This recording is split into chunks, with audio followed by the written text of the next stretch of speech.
This episode of Lobbing Scorchers is sponsored by Full Pull Wines, a Seattle-based seller. Not only are they a local company, but they've been supporting independent Seattle soccer media since 2011 and are run by Sounders fans. They offer the best boutique wines in the world to members of their mailing list with special focus on their home, the Pacific Northwest. Their model is simple. 1, they email compelling offers. 2, you request bottles that sound appealing. 3, your wine arrives at their Soto warehouse and is ready for pickup or shipping. Their Soto tasting room is also open to the public. If you're interested in joining their mailing list or learning more about them, visit fullpullwines.com. What's going on, everybody? Welcome to episode 57 of Lobbing Scorchers. This is Ari Lillianwall. I got producer Noah here with me. Noah, we have a Leagues Cup dub pod today. How are you feeling? I mean, I was shocked by the result. I was at the game. I was hoping that Joey Paintsill was going to pop off. And in fact, Ari, we got a little embarrassed. We did. We both have egg on our collective face as we're set to bring you this unexpected Leagues Cup dub pod. The Seattle Sounders played the LA Galaxy in the round of 32 of the Leagues Cup, a match that we both predicted that they would lose. I think it's fair to say if you go back through the archives of episode 56. I think that's saying it lightly, Ari, honestly. Yeah, well, and the Sounders smashed on them 3-1 to advance to the Sweet 16 of this tournament. Fun game. 3 defenders scored. You don't see that every day. The entire back line almost scored, which that would have been a great novelty. I was rooting for the Nuhu goal. They were talking about it a lot on the broadcast, and he actually almost got it. But I mean, almost also, again, a little bit of a dramatic. Well, okay, almost by Nuhu standards. Correct. Okay, much closer of a shot than he usually hits. Better than I would do. Also, I mean, both CBs in the right back scored, so that was a fun little thing. We're going to do our game review where we break down all the fine points of what was really an all-around excellent performance from Seattle to beat LA in this game. We're going to hit our agenda check. We'll take your questions. We're going to continue our coverage of the current saga of the Seattle Sounders season tickets price increase.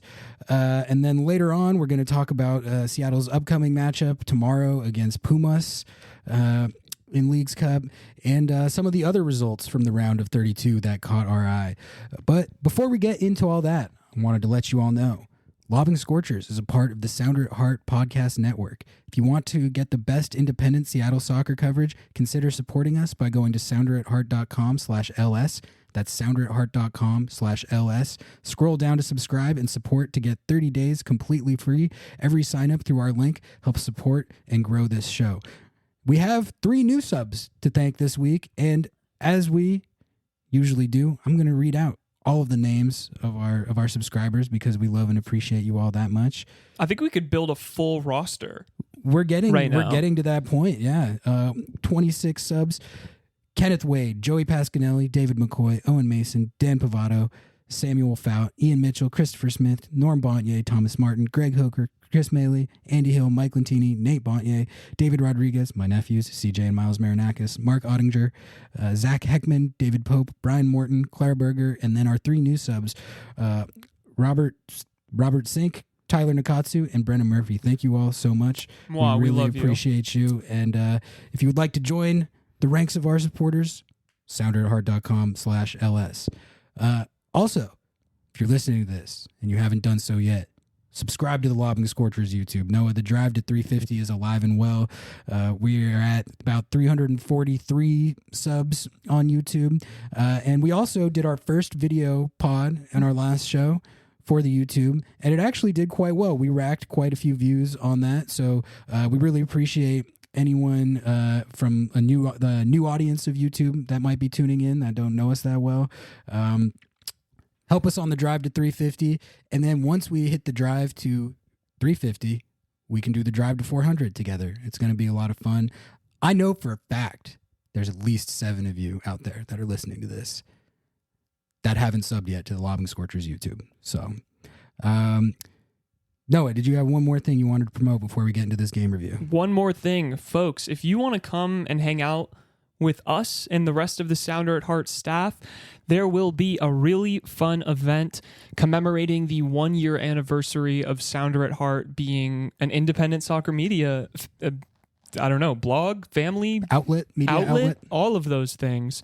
That's going to be at 7 p.m. on the 22nd. There will be more details on where to get your tickets. It's a ticketed event, but the tickets I think are only like $10.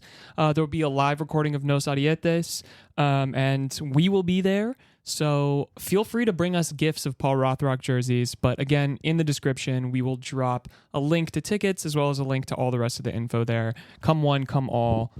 Should be a really fun time. Come hang out with us on August 22nd. We always like to meet our listeners and talk some ball, and just geek out on our shared obsession, which is the Seattle Sounders and MLS.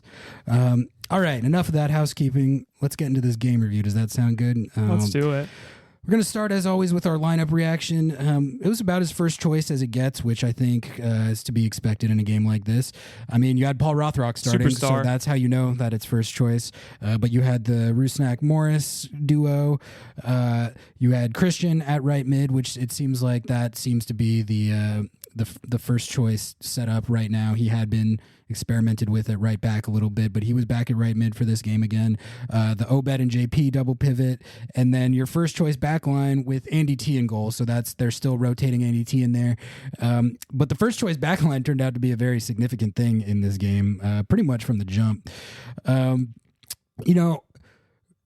into this game, I think we had concerns about this matchup, to put it lightly, primarily because, the LA Galaxy, they've been one of the best teams in MLS all year, and specifically, they have a very dynamic, very productive attack that is very lethal in transition with some of the, you have the best facilitator in the league for my money, excluding a certain player at Inter Miami, best facilitator in the league for my money, Ricky Puig, and you have, what I think is the best winger duo in the league right now in Joey Paints and Gabriel Peck.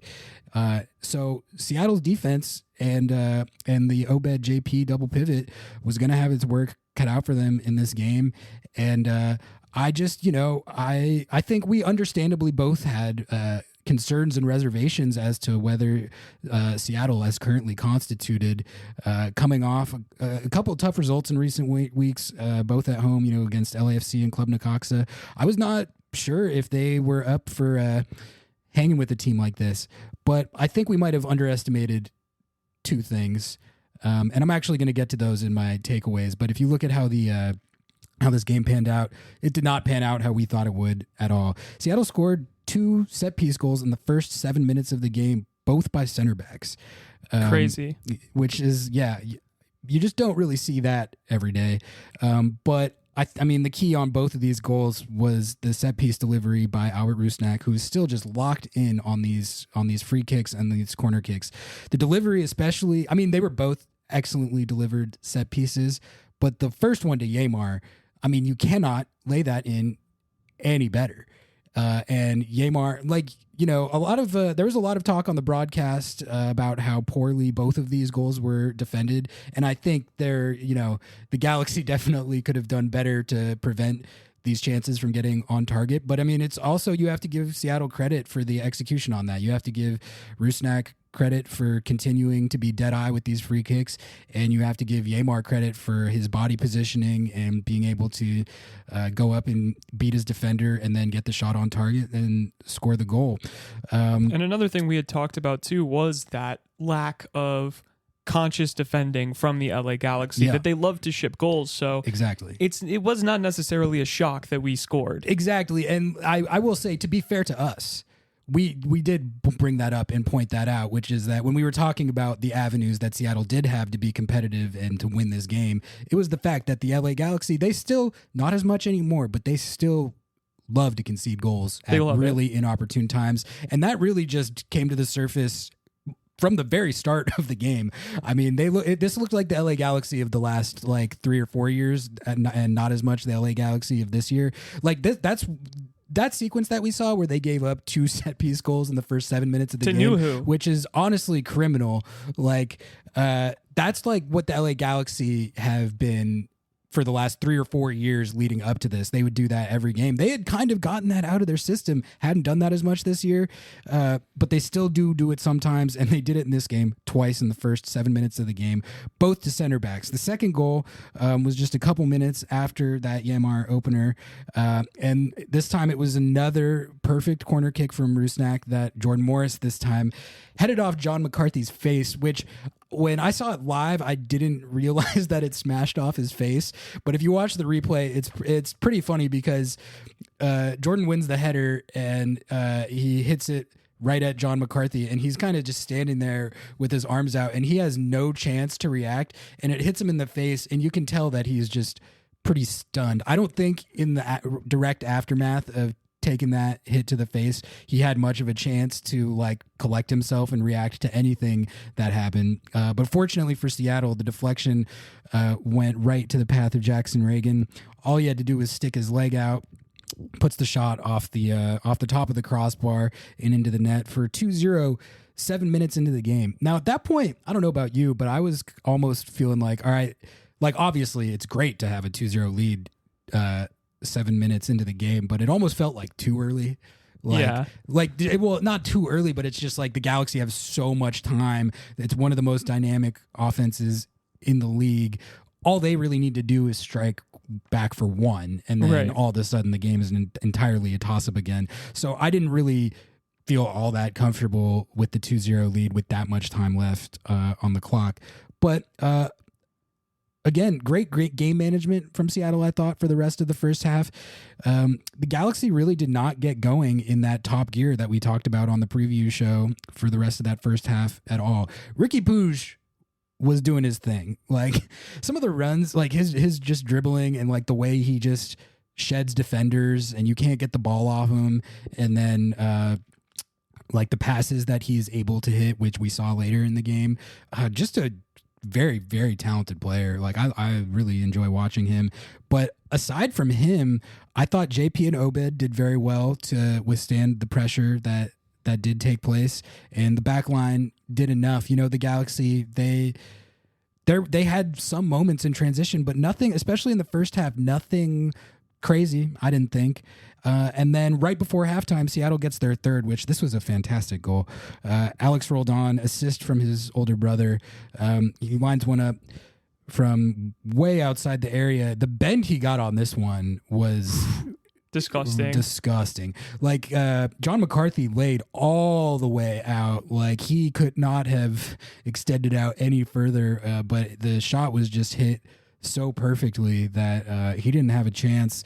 And that was really a huge goal, because that when you're able to do that, it gives you a lot more margin for error. Like if you ship one, it's not like all of a sudden an anxiety attack. Like you can actually manage that. And that's what Seattle did in the second half. The second half was a little nervier, but it was really entertaining. Yeah. This, I would say, from about the 70th to the 90th minute was about as much fun as I've had watching a Sounders game all season. And that's because I think up 3-0, for, like the Galaxy were desperate. So they were just going all out to try and get a goal back that could get them back into the game. And I think the Sounders were kind of feeling themselves a little bit, and they were like, you know what? Like, we're up 3 goals. Our game plan going into this game, I would imagine, was try to not get in this like transition back and forth type battle with this team. But I think they were like, you know what? Fuck it. Like, we're up 3-0. Like, let's have some fun. Let's do some let's play some entertaining ball. And it was really like back and forth, up and down. It was good stuff. Both teams were playing some good ball. The Galaxy, I think they got sucked more into the Galaxy's transition game than they probably should have, given the lead that they have. But the result was some entertaining stuff. And the Galaxy they finally started running their stuff a little bit, a lot more than they did in the first half. Seattle got lucky that the Peck to Yoshida goal didn't count. Yeah. Peck put in a really pretty like unstoppable free kick. All Yoshida had to do was just barely get his head to it. And that really, I mean, that's one of those ones where like he was 0.2 inches offside. Yeah, like that really easily could have and should have been a goal for them.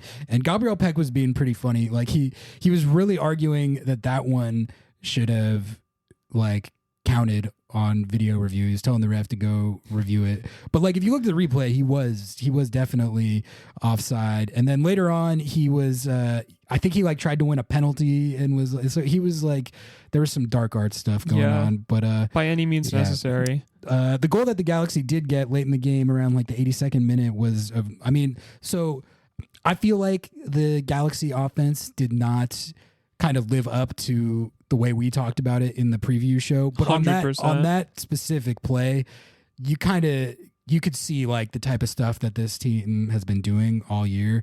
That assist by Ricky Puig to find Gabriel Peck, just inch perfect.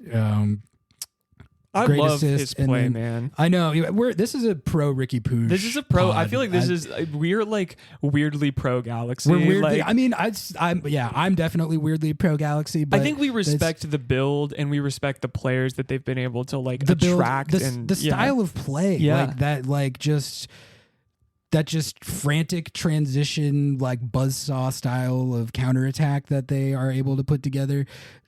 They do. LAFC thinks they're that team. The Galaxy are actually. Ooh, shots fired. That team. I honestly do. I rate the Galaxy over LAFC, except for the fact that they just lost as the Sounders. Well, I mean, it's just the defense, man. If they actually like got like an upper tier MLS defense, they would be so good.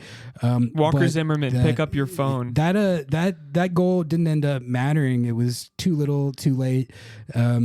Sounders win 3-1, and they're off to face Pumas in the round of 16, which is a rematch of the 2022 CONCACAF Champions League final, which Seattle won famously won. So I'm excited. I loved Pumas fans. That was such a fun match. Oh, that was the energy was incredible. Wasn't that when we first met?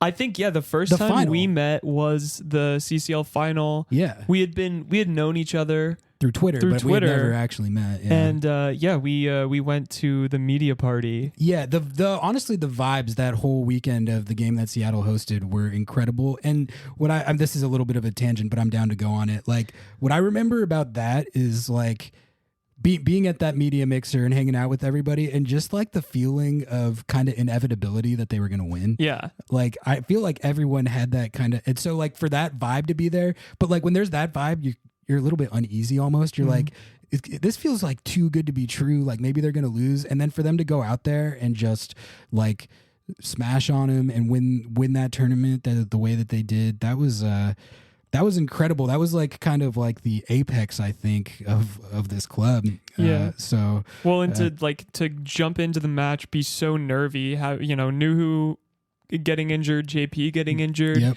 Like all within the first few minutes, and then Obed coming on. Oh, dude, I'm just saying, I love Pumas. I'm so excited to play them, and I don't know. I think I'm stoked for this game. I am too, and that was one of my takeaways. But I'll just dish it now. Like this is where I think Leagues Cup starts getting good. We talked about in the group. I think the group stage. The group stage had some fun games for sure, but it was dragging a little bit. The Sounders game specifically, the first one I felt was like definitely like the vibes were off. We talked about that. But now that we're into the knockout stage, you've got Seattle playing Liga MX team, the one that they played to win Champions League. And just like thinking back to my memories of the Leagues Cup run where Seattle made it to the final, this is the time, like the single elimination games where you have the MLS teams that make it this far playing these upper tier Liga MX teams. This is where it gets fun. And I think we're going to see that in not just this game, but like a lot of these knockout stage games where it's really just, tournament soccer, like has a different type of feel to it, whether in MLS, it's the playoffs or CCL Open Cup. Now these single elimination games are, they're pretty fun. And like this matchup in particular, I agree is like, this is the matchup that I want to see. And I think that's another, thing about Leagues Cup that at least I personally enjoy is I enjoy like any platform where I get to see MLS teams go against these Liga MX teams because it's just my own curiosity. Like I like to see how they stack up, and I've talked about before too, like the degree to which I think playing teams like this can raise your level, which I think is something we witnessed with the Sounders. Yeah, and it creates this budding rivalry between Liga MX teams and MLS teams. That's what we've always, I think, said about the positives of Leagues Cup. Like, people may get on our asses about it, but honestly, if it wasn't being used, if Leagues Cup wasn't being used to diminish the Open Cup, dude, I feel like more people would be in on the drama and the intrigue. I think there's work to be done with it as far as getting it to a point where fan interest matches up with like what they want from it. But as far as just the principle of like a game like this where we get to see Seattle go up against a Liga MX team like this, like I'm down with it. Like I can't wait to watch this game. Would you rather have, sorry, I know we're dragging on this Leagues Cup coverage, but would you rather have a single elimination throughout the whole tournament, or like take away the group stage or keep the group stage?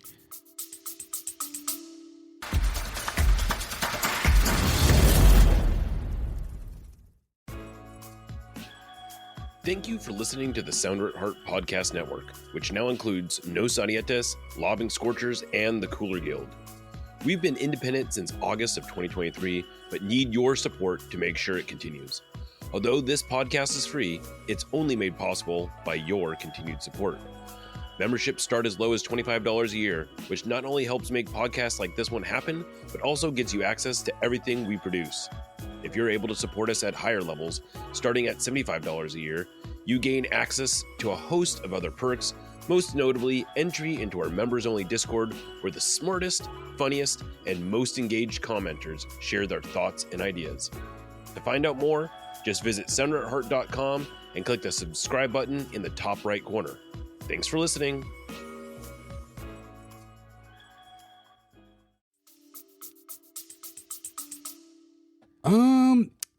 It's a good question. Like, based on how the group stage went this year, like I almost feel like single elimination off rip might actually be the play, especially because the group stage felt kind of weird in the sense that like there was teams that got beat like 4-0 and then still advanced. So maybe the answer is more like tweaking the group stage a little bit to make it more high stakes, and like it felt like it was like almost like too easy. I don't know. Yeah. All right, I'm gonna hit my rapid fire takeaways. You can tell me what you think of these. I mean, the first one's obvious. I mean, our prognostication on this was dead wrong. And, like it didn't play out how I thought it would, how I think either of us thought it would at all.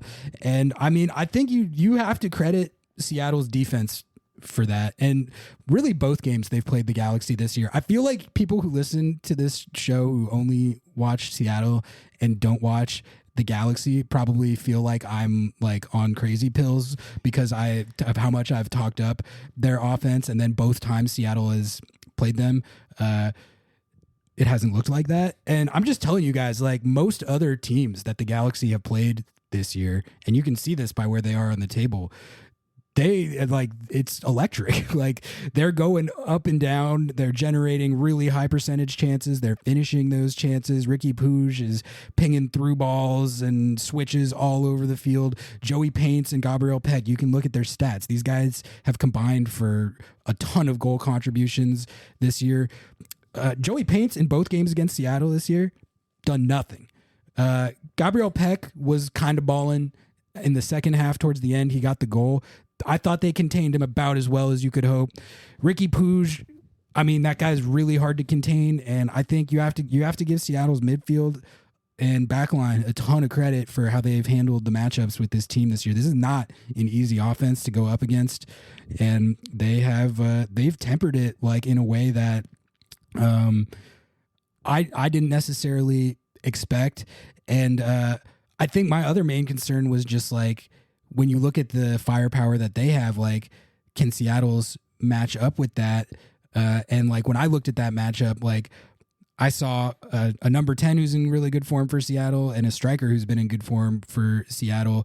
But like I think where I kind of saw the mismatch was when you look at what they have out wide compared to what Seattle has out wide. I mean, you're talking about the best winger duo in the league going up against Paul Rothrock and Christian Roldan, who both, you know, we love both of those players, but like It's not Gabrielle Peck. It's more like a testament to Joey Paints and Gabrielle Peck and just how productive they've been this year. That felt like an advantage for the Galaxy, and so credit to Seattle's defense for neutralizing what has been one of the best, most productive attacks in MLS this year. Here's my other takeaway. Tell me what you think of this. All right, Rusnak is good enough.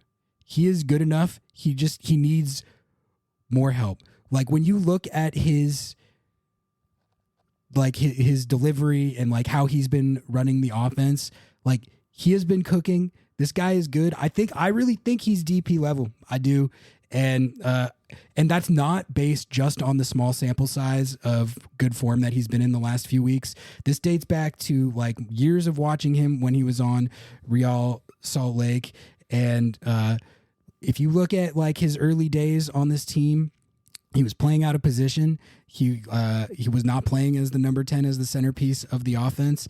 And when I don't know, just when I watch how he runs the offense and his attributes as a facilitator, and particularly his set pieces, which are like some of the best in the league this season, or at least like over this last stretch for Seattle, like I honestly, the way I feel about it right now, and this could change if things, I reserve the right to change my mind if like things totally tank, but like the way I feel about it right now, I would be like totally fine with them bringing him back as the number 10 next year at least.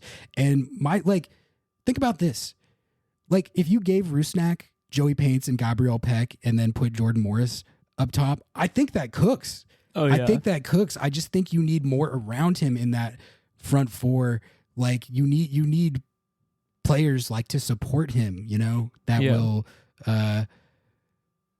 push his game to an even higher level. But I really like what I've seen from him this entire last part of the season. Yeah, I mean, you know, Paul Rothrock can only do so much. We love him.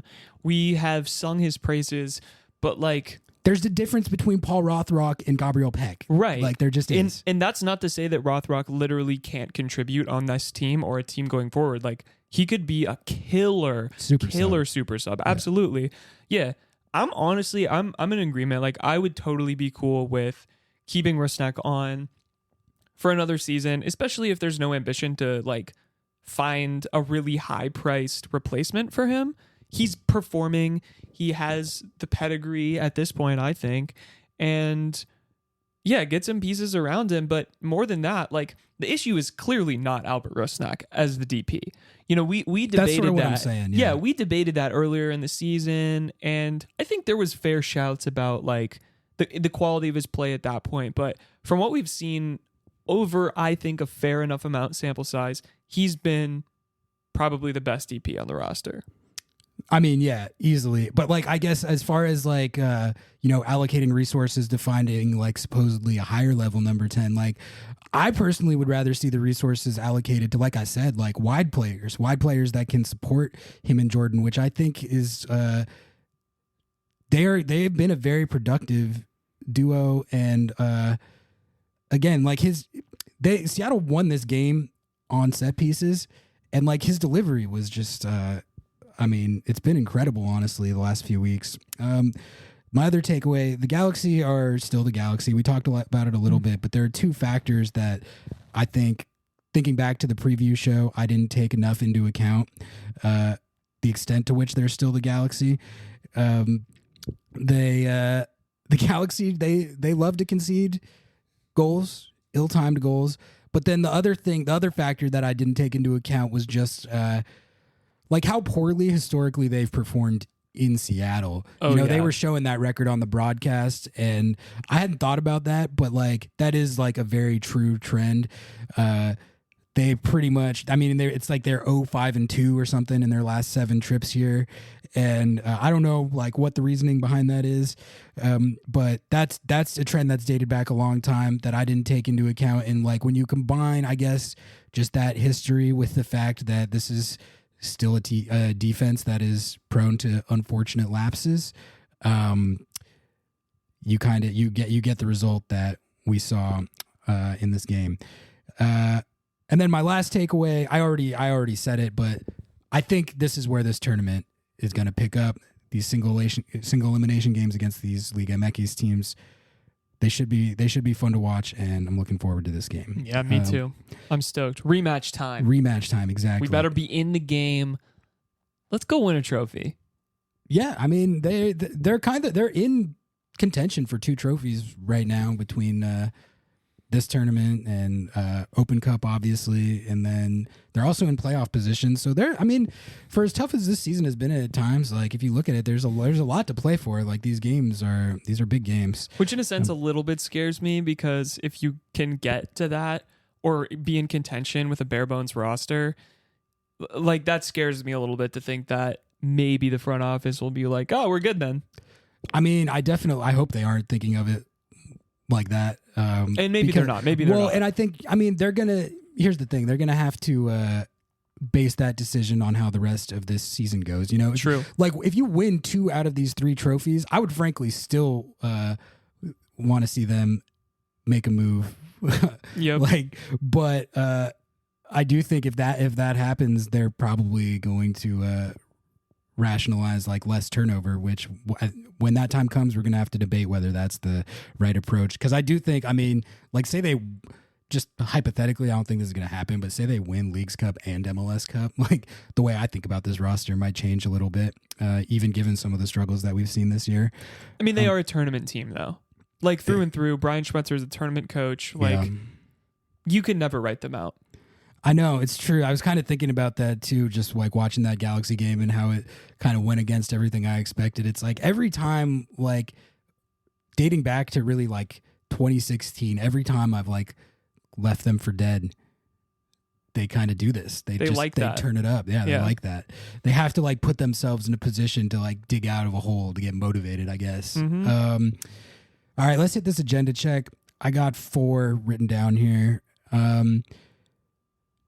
The Bradley Wright Phillips Sounders are fraudulent and only beat bad teams agenda. Row. Diminished.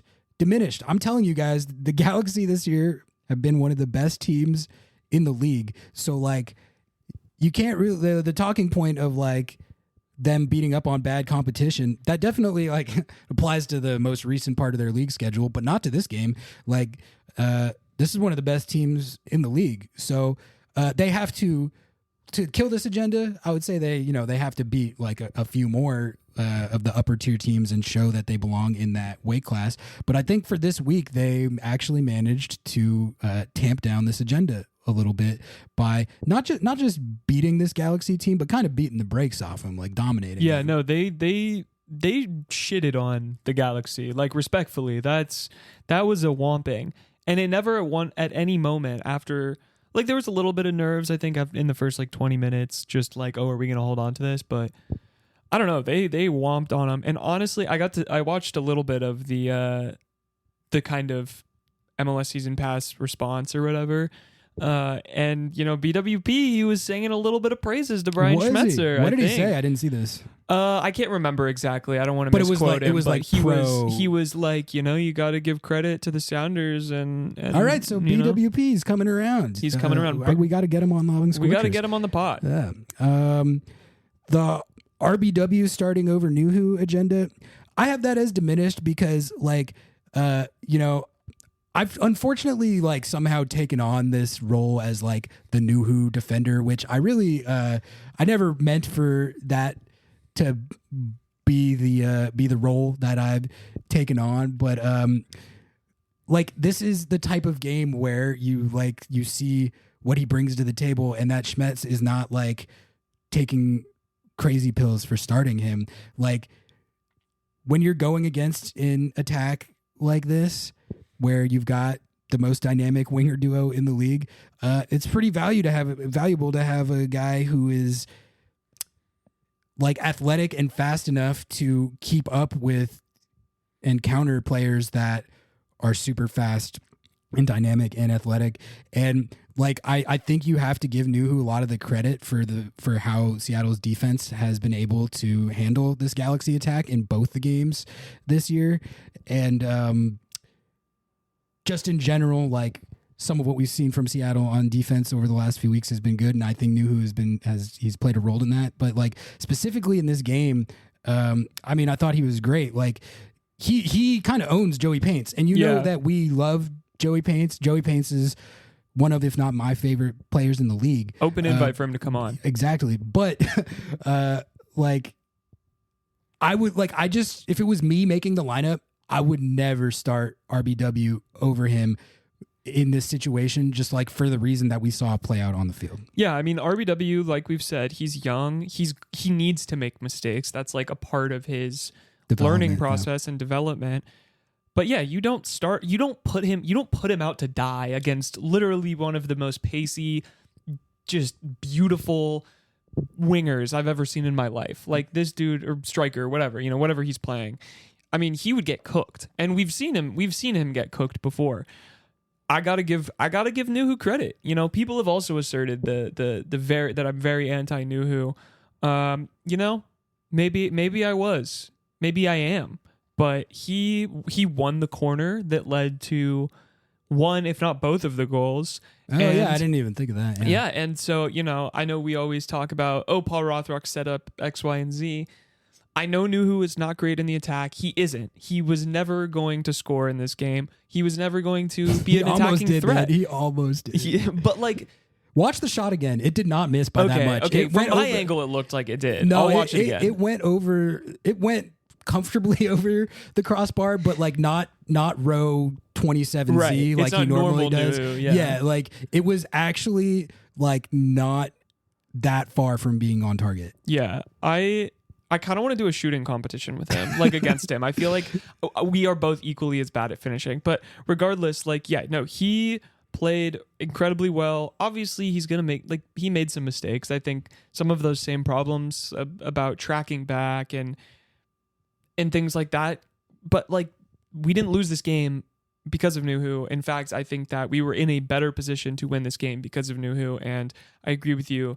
This agenda diminished. Yeah. And I will say that like I said, from like kind of the 70th minute on, the Galaxy, they turned it up a little bit, but I mean, they were way behind. And also like there's just an extent to which when you're playing a team like this, that there's going to be spells of the game that are like that. Like what it's about is absorbing the pressure and just trying to make the chances that they do generate as low percentage as you can. And, maybe getting a little lucky. Like there was definitely a couple plays where I felt like the Galaxy had some pretty good looks, but just missed. But, sometimes that's what it takes, like in a game like this, because you're not going to play this Galaxy team for a full 90 and have them not have their looks. Like they're very good at generating those looks. Absolutely.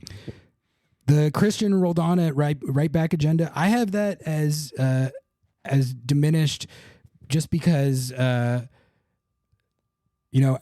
had a great game in this game, and I don't think it was just the goal, but I do think the goal felt like a little bit like I don't know if statement's the right word, but sort of just like a reminder of like what he can bring to this team. And just the fact that, he's been an above average to sometimes very good starting right back for this team for a lot of the last couple years. El Salvadorian captain, scored internationally as well. I really think the whole defense was excellent in this game, like in the midfield and the back line. And I think you got to credit Nuhu with that. You got to credit the CBs for that. You got to credit Alex for that. And then also that goal was just, that was one of the sickest goals of the year. So it's not like the agenda's not diminished because of anything like Christian did. It's more just like this was sort of like a resurgent Alex Roldan game, I thought. Yeah, Alex Roldan's stock is up. It is up. I mean, we talked about how you have to give credit to him mainly because he was a Paul Rothrock type, right? Like when he feels like he's maybe diminishing or he feels like his spot is being taken away, he works his ass off. He does. That's always been the type of player he is. And I think that this game specifically, like it showed that is still the type of player that he is. Yeah. Okay, I have a new agenda here, and it's not related to the Sounders, I think as I try to diversify the agenda check, and it occurred to me like I can like do around MLS agendas, like, so, and this is one of those, and it pertains to the Galaxy. This is the Galaxy deserve to be talked about with the MLS Elite agenda, which I have been a primary purveyor of this season. Like, I am higher on this Galaxy team than most. I will say. I think most of the pundits, the pundit class, and the analysts, they have more reservations about their status as a contender than I do because of the concerns with their defense. And I've sort of been downplaying that because I'm like, I mean, when you have Ricky Puig, Joey Paints, Gabriel Peck, and Dejan Joveljic when he's healthy, like, you can probably afford to. It's the Inter Miami theory. Yeah. Like, if you just are so insanely good and dynamic and productive on offense, like, you don't really need to play elite defense. Like, you just need to concede a few goals that, like, if you score 3 or 4, you're fine. You win the game anyway, right? So, but I have this agenda as diminished because, I mean. As much credit as you do have to give Albert Rusnak and Yamar and Jordan and Jackson Reagan for like that, like, Seattle deserves credit on that. I mean, 2 set piece goals within the first 7 minutes of the game is pretty crazy. Like, Greg Vanney had to be like, "What am I watching? Like, how does?" And it's so Galaxy, like. And it's, I feel disappointed because of how high I've been on them this year and how much they seem to have put, like, the worst of this stuff behind them, the reputation they fostered, and it just, like, bubbled way back to the surface in this game to the point where I'm like, okay, you guys still do have, like, a crazy good offense, a really fun, like, counterattacking style that few teams in the league can really match, but, like, if you put this Galaxy team in a playoff game against, like, an LAFC or a theoretical, like, MLS Cup against Columbus, or, like, just any game against one of those, like, elite upper tier teams like that, I'm probably taking the other team just because I don't trust this Galaxy team to not, like, concede in really unfortunate and kind of comedic fashion from an outsider. But yeah, that agenda's diminished. I'm gonna go opposite. I think everyone has a bad game. I still think the Galaxy are elite. I don't think that I would judge their general performance across the board on a tournament game, midweek, in a place where they always turnaround, struggle. where they've never been successful. I still think, for my money, I'm putting the Galaxy up against just about any team. See, I want to believe that, but then I guess I watched too much of them the last 3 or 4 years. Where, like, the last 3 or 4 years, like, what happened in the Seattle game, that's like what they did every game. Yeah. And I'm just like, have you really moved on? Have you changed? Yeah. I don't know if I believe that. Like, and you're probably right that I'm putting, like, too much stock in, like, an individual game where on a quick turnaround, like, tournament setting. Tough place to travel, tough place to play. All that's true, but I'm also kind of thinking about the Galaxy that I've come to know over the last few years. And when I see a game like that, doubt creeps into my mind. Like, have you really changed? Have you changed to the degree that I've been arguing this year that you've changed? I don't know. We'll see. I would love to be proven wrong because, like, I could claim validation on, like, being a purveyor of the Galaxy R Elite agenda, but, like, I guess I'm just saying this gave me a little bit of pause. Absolutely. All right, we're gonna jump into some questions now. Thank you to everyone, as always, who submitted. What we got, Noah?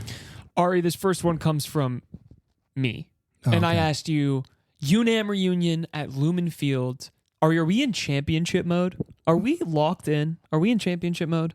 What exactly? So championship mode just means locked in? It just means, like, we are in playoff locked in form. Like that classic Sounders.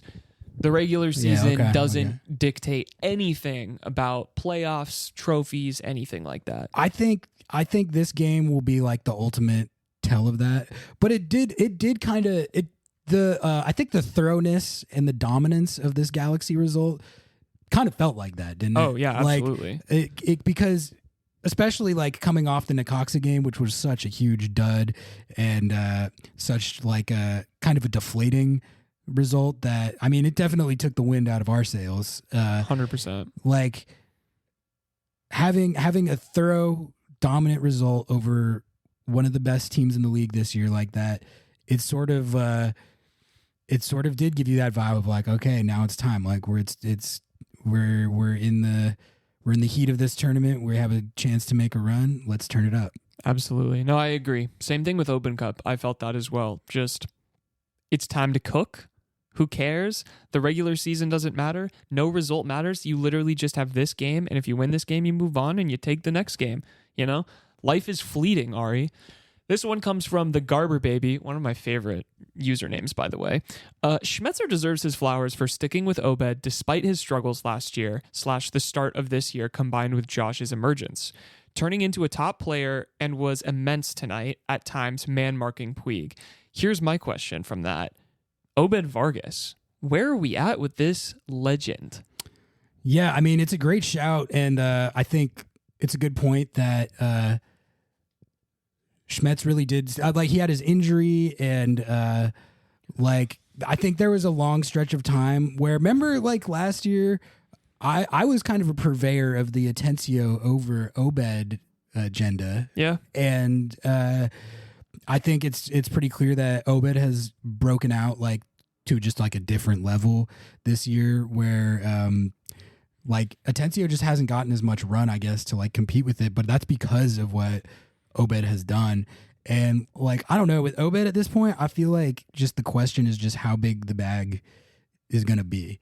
And I do really think, especially because like the big thing that they're hanging on to with like why they're not making as many moves, right, is because of like the salary cap and like they're like the flexibility, and they can't.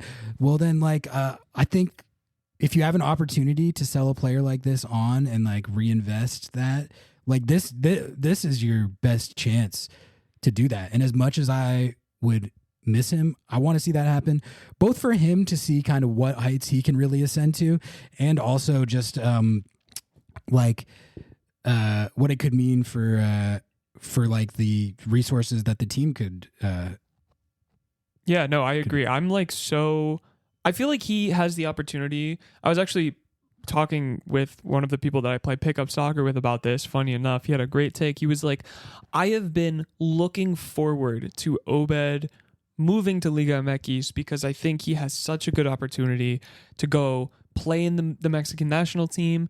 They're in shambles right now. It's like the perfect step for him to like grow his stature, grow his career, and inevitably get to the goal that he wants to be at, which is playing in Europe, playing at a high level. And I'm going to be honest, man, like I'm here more for his career to flourish and succeed than him than him being on the team, frankly. Like I think that that's how everyone should be about this, but Agreed. That's where I'm at.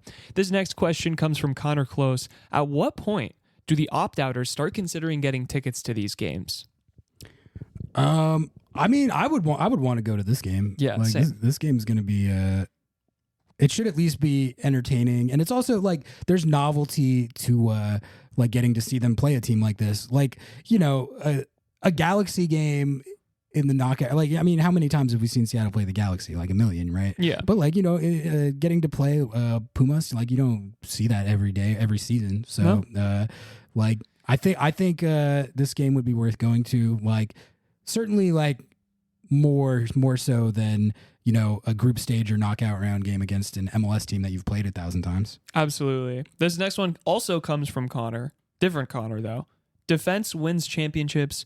Ari, how is our defense looking? There's been a lot of takes flying around about the quality of Jackson Reagan, the quality of Alex Roldan, everything like that. But defense does win championships. I've never viewed the defense as a particularly big problem or area of need with this team. They've conceded goals at times this year that were very bad and ill-timed for sure. But I the way I look at defense is like the totality of the production, you know, like how many goals are they conceding? Like, are they having games where they're conceding like 3 or 4 goals very often? No. Last year, they were one of the best defensive teams in the league by a lot. Easily. I think they might have been the best, like as far as goals conceded, they might have been the best defensive team in the league. And like when I think about the struggles that this team has had this year specifically, and frankly, all of last year too, it's been about the offense. And that's sort of what I was getting at earlier with my Rusnak take is like, if you just add some juice to this front four, specifically out wide, and you boost that around Rusnak and Morris. And, I understand that De La Vega was supposed to be a part of that, but that hasn't happened. So like, if you were able to actually meaningfully upgrade that area of the field, and then I think JP is another factor where I think you're gonna have to evaluate how he finishes out the year and maybe think about like trying to make a signing, find an upgrade like at that area of the field.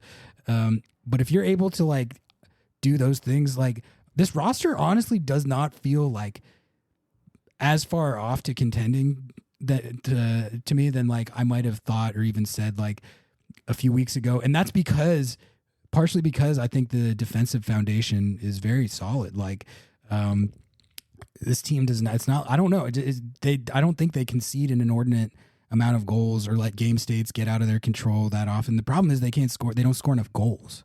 Yeah, no, I agree. I never thought the defense was an issue. And I think you're right to where the team is almost there or it's almost in contention to be there. But it is like the longer you wait, the more time that passes, the more players age, the more things happen, the more you have to renegotiate contracts. And it's like, I'm getting to the point where I'm like, this is all going to stack up and you're going to have a lot of things coming to an end at the same time, or like a lot of personnel questions at the same time. And that's really hard to just like, Garth is doing it in Atlanta, blew it all up and just decided to sign every insanely talented player on the planet. And LAFC apparently with every French player that's ever played. But generally speaking, like, I don't know. But the defense is definitely doing well. That was a total tangent here. This one comes from Soundaboy. Big fan of the multiple goals bit, but how many big opportunities were left unfinished tonight? I can think of at least 4 to 5 off the top of my head. Jordan has had a good run of form minus tonight, but I'm not convinced we're done vastly underperforming XG. Oh, XG. I definitely agree that there was a couple left on the table for sure. I mean, you can be annoyed by that or be encouraged by that. I think they did get their 3 goals, and I personally, the way I view it is like all you can really do is play good offense and generate high percentage chances, and then there's going to be games where you don't finish those chances and like you underperform your XG. But like if you spam that enough times, like you should get the production to match it. So like it is interesting though, because 2 of the goals came off set pieces and one was like an insane banger that is not like particularly sustainable or repeatable. And then they didn't end up getting one just off like the flow of their offense or on like a counterattack or anything. So I guess I would have loved to see them get a goal or 2 like based off that type of offense. But I mean, it's hard for me to really complain in a game where you score 3 goals. And really what I was wondering is just like the Apple TV XG, I'm like sometimes what am I looking at? Because okay, so they had Seattle at 3.82, which I was like, okay, that like I felt like by the eye test Seattle played really well on offense, especially like down the stretch of the game, like 70th to 90th minute, like I said. But like 3.82 is like that's like you're Real Madriding the other team, you know? And I did not really see that. But then I looked at what like other outlets had it at, and they had it more like 1.6 to 1.8, and I'm like, yeah, that makes more sense. So I don't know what Apple TV XG is on. I'm glad that you agree with me, Ari, that XG is totally a farce and made up, and I will not hear otherwise. It's finishing it out here from Sounder Vibes. Yamar at the 9 when? I mean, low key, like, that header. It was nice to see him finish that though, because he's had like 2 or 3 at least of those this year where he's won the header, and then like there was one in particular where whatever goalkeeper it was made like an insane save. Yeah. So it was nice to see him finally get one, and really like Jackson Reagan, it was, he was just cleaning up, but like it's always nice when you feel like your center backs offer that attribute. And even though it's definitely like a fluke to see them both score within like 3 minutes of each other. Yeah. I mean, it was kind of sick though. I love Yamar. He's so cool. He's awesome. He's cool. Well, thank you for your questions. Thank you as always to everyone who submitted. You can always blow up my mentions with your takes and questions. And apologies, we can't get to everyone, but got to as many as we can. All right, we had a little soapbox that we were going to put in here before we talk about some other Leagues Cup stuff. Noah, you wanted to talk a little bit more about this season ticket story with Sounders. Increasing season ticket prices for everyone. The people are not happy about it. What is the latest there? Absolutely. Well, a great article that came out on sounderatheart.com. You can get a free 30 days. Go read this full article at sounderatheart.com/LS. Jeremiah wrote extensively about this, reached out to the club. I helped him with a little bit of data collection. We surveyed 250, 260, I think we cut it down to 225 more like real responses to what people's tickets had been raised to, what they were at before. So we wanted to kind of zero in on a big picture of what is actually frustrating people here. So I'm going to read a couple quotes from this article, but again, like I said, you should go read the whole thing. It's super long. It's an amazing article. Thank you, Jeremiah, for doing so much work on this. But we'll start here. While there's still almost a week to go before the renewal deadline on August 16th, the hard numbers weren't made available. The public reaction feels very different this time. And this is all talking about people canceling their season tickets and generally just in dismay. Because every year there's an increase and people gripe about it. But, generally it's like 3 to 8%. And that's very marginal. That's like, $3 to $8 increase per ticket per game.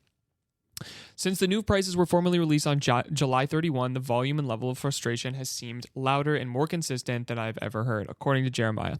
Sounder at Heart distributed a survey that got about 225 responses. The reported median price increase was about 15%, which is one of the biggest across-the-board ticket increase in Sounders history.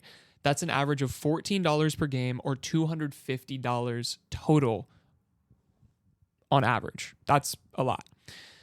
The Sounders claim the increase comes from them eating a tax increase that they no longer are able to justify paying, and although the Sounders have declined to make anyone available to comment more about the specifics of this, Jeremiah reports that admissions taxes specifically recently increased from 3 to 10%. So they're not lying about that at all, according to government documents, and we all know government documents cannot lie.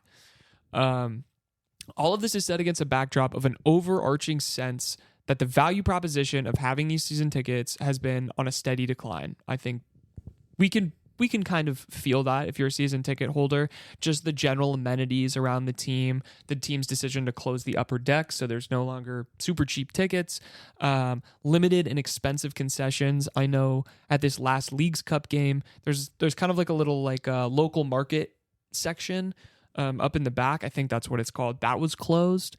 You pay $14 for a single beer and you can get a case of Rainier for that, I'm pretty sure. And attendance has hitting record lows, and even worse, a lack of transfers. So just to add to specifics on this, the match against RSL was the first time that the Sounders failed to crack 30,000 fans for a league match since 2009, excluding the COVID season where they weren't allowed to, right?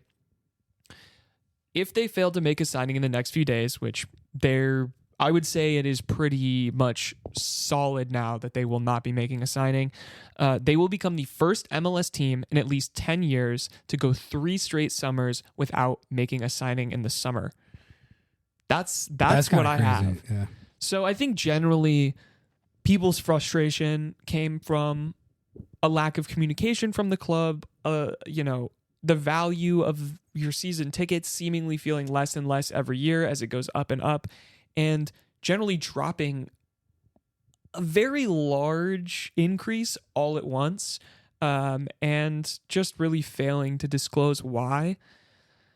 That's where we're at. And personally, like I personally canceled my season tickets. I just don't have the money for an extra $250 to go either way.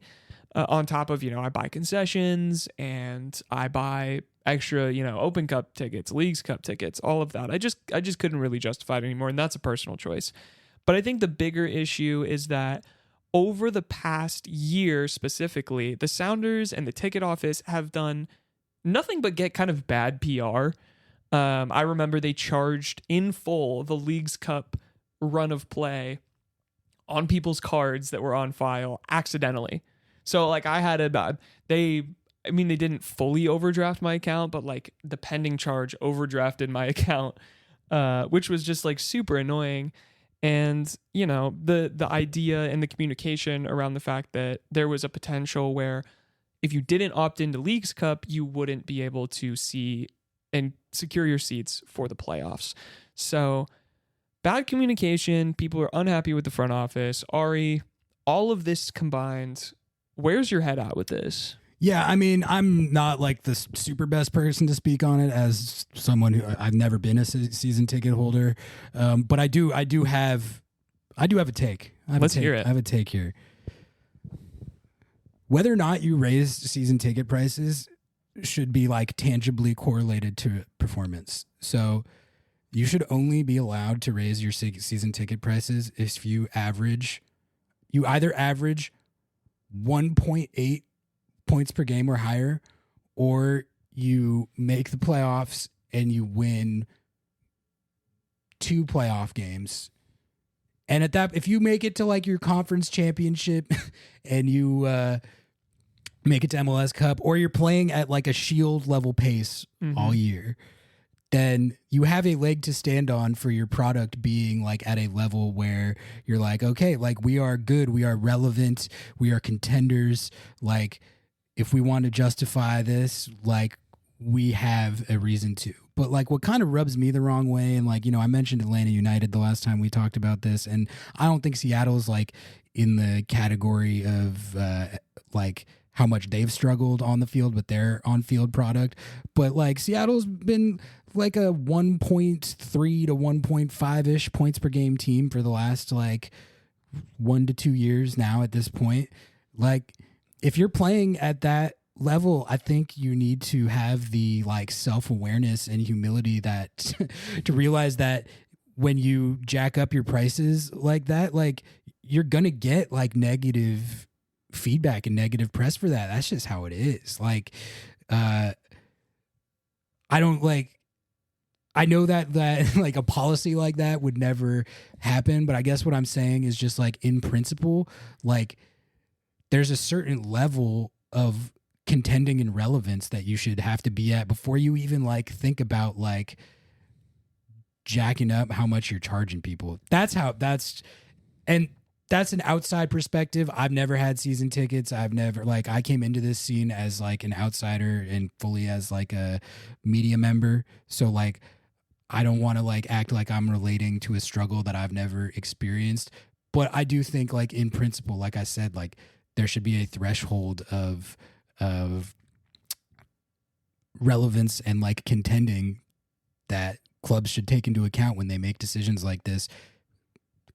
They are running a business though, so that I realize they never will think about that in this capitalist society that they live in, but they should think about that. Yeah. They should think about that. No, I agree. I think if this price increase had been done at the end of 2022, after they win CCL, that summer was brutal, to be fair. But CCL was huge. It was like, I think if I had been a season ticket holder at that point, which I wasn't, I would have easily renewed my. I've been like, dude, I just watched my team do something that no one else could have done. Right. I totally understand. And they were like at the apex of relevance in the league. Like they were the standard bearer. Like if you are at a level where you're considered like a full on standard bearer, the envy of the league, I still think that season tickets should be affordable, like reasonably priced, but like you at least have like a leg to stand on. Yeah. But like when you are middling and not as relevant, like where does the justification come from? This tax thing, nah. That sounds like business jargon that they're like banking on. I don't understand what that means. Yeah, I mean, there was legitimately a tax increase from 3 to 10% on emissions taxes, but the club had been absorbing 8% of that. And so 8%, I guess, technically of their, total revenue was just going away immediately. And even though they were increasing prices every year, then it's like, whatever. I understand it, but it's incredibly stupid and incredibly just like when you're not signing anyone, you're an average team at best in the league right now. You are like, yes, you're in contention for Open Cup. That rocks. Now you're kind of almost maybe in contention for Leagues Cup and you're in a playoff spot. But there's a general sense of like, the ambition for the club is not there as much as it was in the past. And I mean, yeah, they're sitting in 7th. Like they're right above 1.48. Yeah. And what you see, at least ambition wise, is less on the team that's on the field and more on like, we opened this amazing performance center and we're taking a sponsor that a lot of people dislike for moral reasons, but it's a lot of money. So we're going to take it. And then, we're going to buy the rain. It just seems like from an outside perspective, and again, this is probably not the reason that they're raising these prices, but it could be, is like, oh, this is all just our revenue went down because we made a bunch of investments. So let's just jack up prices and even it out. And then we won't have to like absorb any cost. But I think it's silly because there are a lot of people who have been long-term supporters canceling their tickets, and I think a lot of the newer supporters are probably a little bit less likely, or the middle class, upper class ticket buyers. But it's silly to continue to like hand wave away any of the arguments against this because it's oh, well, it's the tax thing, and people are like, well, my ticket price still went up 15%. They're like, no. Your ticket price went up like 4%, but the taxes went up 8%. So when you combine it was 13%. It's just silly. Anyway, that's my soapbox. We will continue to track this, but I mean, who knows if the numbers are going to come out and be way worse than they've ever been in the past and than most people ever have canceled, but I don't know. It feels shitty. It feels shitty for sure. Yeah. I just wish that, it just never feels good or right that, like people's ability to like attend sporting events or have season tickets should be like that heavily correlated to like if you're rich or not. That's always kind of rubbed me the wrong way, just in principle. And like, to be fair, I could move seats. I could move from where I'm sitting, which is basically just like to the right of GA. I could move into GA and I could totally afford 2-3 tickets there. But like, that's not how I prefer to watch the game. I like to have a seat. I like to be able to actually see the game, and respect to the people who go into GA, and respect to the people who are like, I can't even afford GA anymore because over the last 5 years, it's doubled or something like that. Because those are supposed to be the tickets that are super affordable. They get the young people in, they get people excited to come to those games. And I don't know. I think I don't know exactly how much it was raised between, on average 15%. Raising supporters tickets 15% is crazy. GA supporters tickets 15% is crazy. It's a lot. And if you read Jeremiah's article that you referenced, he does talk about how every they do this every year, like to probably lesser extents, but they do this every year, and there's always a negative response that's sort of attributed to a vocal minority. But to read what Jeremiah wrote about it, like it feels like the negative sentiment is like at a higher pitch than it usually is. So absolutely. Anyway, like you said, like we know this is important to a lot of you out there, and it's a big issue in the fan base right now. So like Noah said, we'll continue to track it and cover it because it's a big story. All right, we had a couple other things written down here, and then I just had some other Leagues Cup result quick hitters. What did you have here? I had I wanted to debut a segment here. Okay. Mainly right. just for those of you who watch us on YouTube, we do cut up stuff into clips, and so I thought this would be a great little YouTube hit here. Okay. I'm going to ask you a question that has been on my mind mainly because I saw some Twitter discussion. Okay, about I'm it. always down to weigh in on the Twitter discourse. Exactly. This is your sounding board here. Here's my question here. With all of the massive summer transfers and dominance in Leagues Cup, is MLS showing that it is a top league? I mean, I guess it depends what you mean by top league. Like, I'm not going to get into the game of like being like it's as good as the, EPL, but I've always felt like that debate is like a little pointless in the sense that like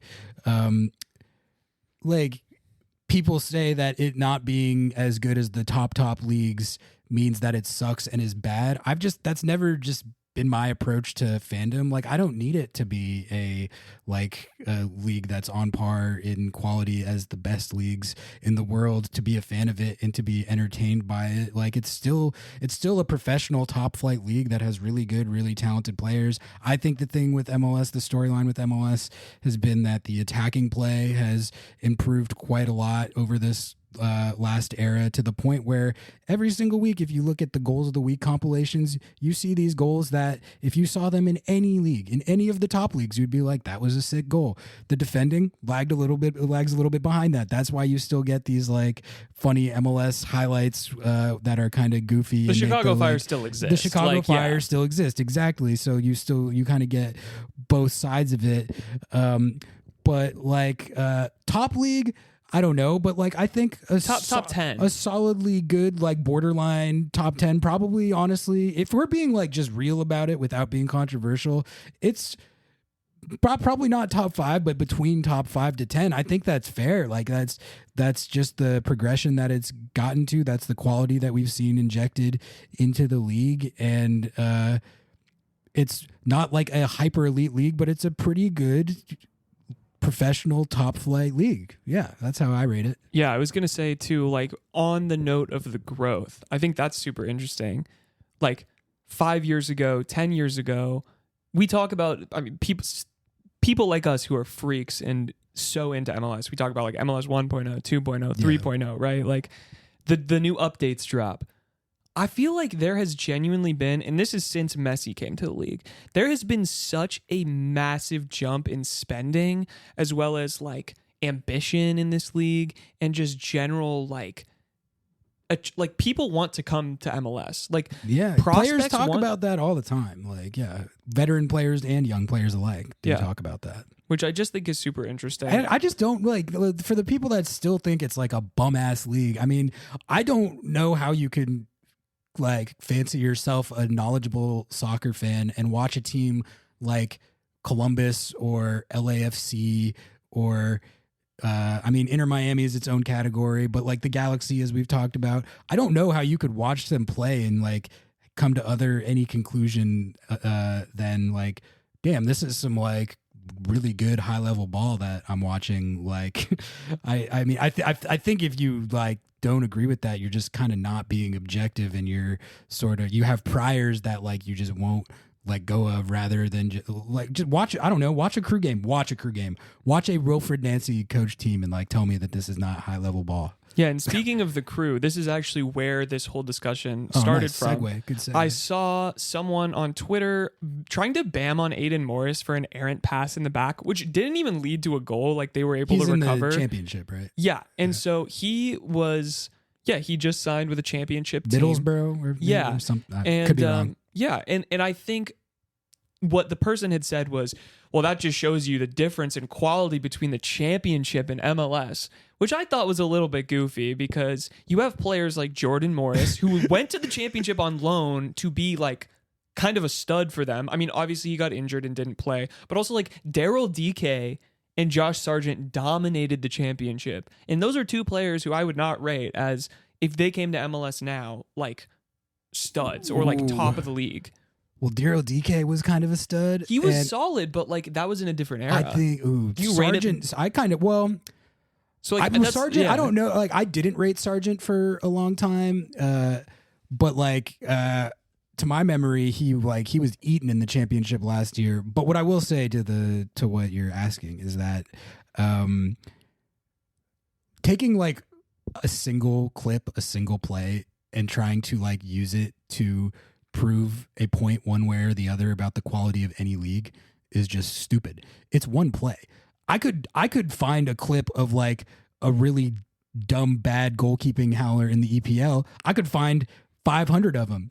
Says nothing about like the quality of goalkeeping or defending in the EPL. It's one play. Those plays, that's the game. Those plays happen. So like you have to be making your point based on like an overall impression and not just taking up clips and putting them on Twitter and being like Aiden Morris hitting one bad pass is an indictment of like MLS as a league because that's where he came from. That's just bad analysis. And it was his first competitive match with the club. Yeah, and also bad passes happen. A lot of players hit bad passes, whether they play in MLS or not. That's part of something that happens in soccer. Yeah. All right, closing it out on this section here, on the Aiden Morris thing as well, is MLS becoming, and it's kind of both at the same time, but where would you put the needle as more towards a farm league or more towards a destination league? I think it's really like it's become a destination league in a lot of ways. Like you still see like whenever LAFC does, or like whenever a team does something like LAFC did with signing Giroud, like that retirement league stuff is still going to be out there. But I think we've reached a point where that's been counterbalanced by a lot of the young players that come here and then have gotten sold on. Like, you could go back recent years, like with what Atlanta did with Miguel Almiron, or even with what they did with Thiago Almada. Like, I think that's sort of like the point that MLS is at, where it's becoming a bit of a destination league for like younger players like that to kind of have a platform to show what they can do and then ideally get sold on. And then it's just like a virtuous cycle. And I think with the U22 and stuff, like the league has tried to lean into that a little bit and incentivize teams to sign younger players like that with the hopes that some of them can move on, or maybe some of them just become superstars here. Like either one of those outcomes is a good outcome. So I think it's becoming more and more of a destination league. And I think all you have to do to like realize that is like you listen to the players that come here whenever there's a new signing and they talk about like why they come here. It's stuff like that, like both the quality of the league and like the opportunity that it provides them. And make no mistake, there's still like a long way to go to get the league up to a level where it can be considered a top league. Like I don't think it's like especially close. It's to not that. a league. I just don't really like care about that discussion. Yeah. I'm a fan of it, like no matter what the level is. Dude, I've been watching since 2008. Yeah, exactly. Like, I was a fan of it when the level was way worse than this, and I didn't care back then. I definitely don't care now when the level's actually pretty good. Yeah.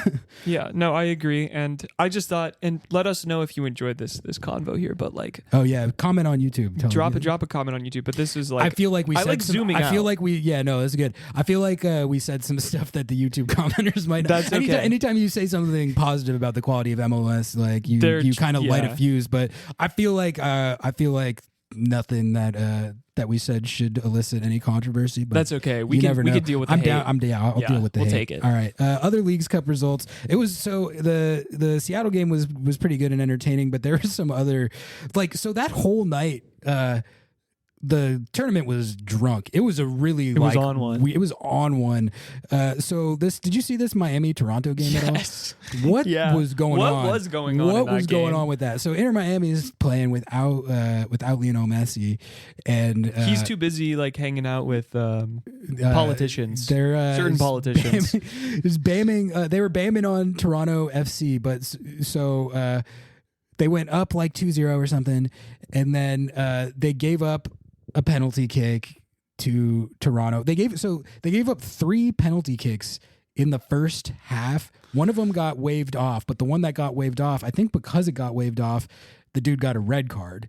So they went down to 10, and it ended up like 3-2 in the first half, with both of Toronto's coming on penalty kicks, but then Miami scoring like a couple insane bangers. It was just like my head was spinning watching that half of soccer, between the 5 goals and the red card. And like, how often do you see 2 penalty kick calls in the same half on the same team, let alone 3. I know it got waved back, but it was like, guys, you guys got to calm down. Yeah. But anyway, that was just a crazy game. And then Miami ended up winning, even though they played down a man for like most of the game.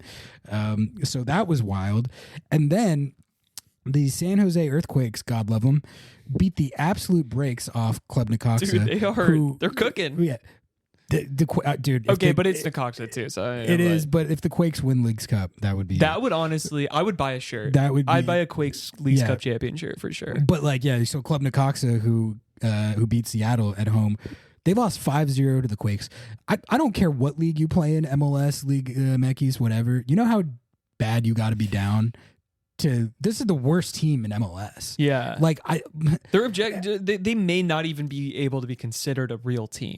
Like that's how tough a year the Quakes have had. They would be bad in the USL, but like it's weird because they do have like Christian Espinoza is a good player, and also this Diego Maradona's nephew. He scored a really sick goal in this game. I think he might have scored 2. He scored at least 1 really sick goal. He seems like an actual player. Yeah, for sure. But like they have no defense at all. They shut out Club Necaxa, and just seeing the Quakes win by 5 goals is kind of crazy. Columbus looked like Columbus. They beat the Club of Professional Wrestling Enthusiasts Sporting Kansas City 4-0, which I like the way you wrote it out here. Yeah. COPWE. COPWE, Club of Professional Wrestling Enthusiasts. They are out of Leagues Cup. And I mean, my takeaway from that is just that I think, if we're talking about tournament favorites, I think the usual suspects, LAFC, Inter Miami, but like Columbus is right up there. And honestly, man, I really think Columbus on their day, they're as good as anyone. Like they have the best coach in the league. They have one of the best players in the league, really 2 if you factor Diego Rossi in there. I don't know. The more I watch Wilfred Nancy ball, the more I want him to coach the U.S. men's national team. Don't say that too loud. Don't say that too loud. People will get mad. I stand by that one. But I just like in terms of style and identity, like they're as good as anybody. And then the Colorado Rapids beat a Liga MX team. They beat 2 in a row now. They beat FC Juarez 3-2. That was a pretty crazy game. It was like 3-1 until really late, and FC Juarez got like a late penalty kick, and it was just like a hold on for dear life situation. And Zach Steffen was balling again, and the Rapids are like a little like dark horse here. They've got what they have right now is like vibes and Riz. Like I could tell they're the Rizzler, the Colorado Rizzlers. The Colorado Riz. They're Riz pits? Well, we're gonna have to workshop this. Well, but yeah. like what I'm saying is that the like there seemed to be like this like kind of like magic and energy about them in the last couple games that I am not used to seeing from the Colorado Rapids. Like Chris Armas, I got to give him credit, man. I did not think he was a good coach. I still don't know if he is a good coach, but like he really seems to have like changed the vibes there. And that's even taking into account the fact that they got boat raced by Portland in the group stage, because like a lot of teams could have like folded on that, and instead they've beat 2 Liga MX teams in a row. So, all right, I think we're going to call it right there for episode 57. We went a little long on this one, I think. So that's because we love you and we love giving you content. Appreciate everyone, as always, for tuning in. We love all of our listeners. We love all of our subs. Like, comment, rate, subscribe, 5-star reviews. Share with Joseph Share Hansel. with Joey Paints. Sub to the YouTube, sub to the TikTok, what social sounderatheart.com/LS. Meet us at the Sounder at Heart meetup. Come to the meetup August 22nd, 7 p.m. Until next time, we out. Peace.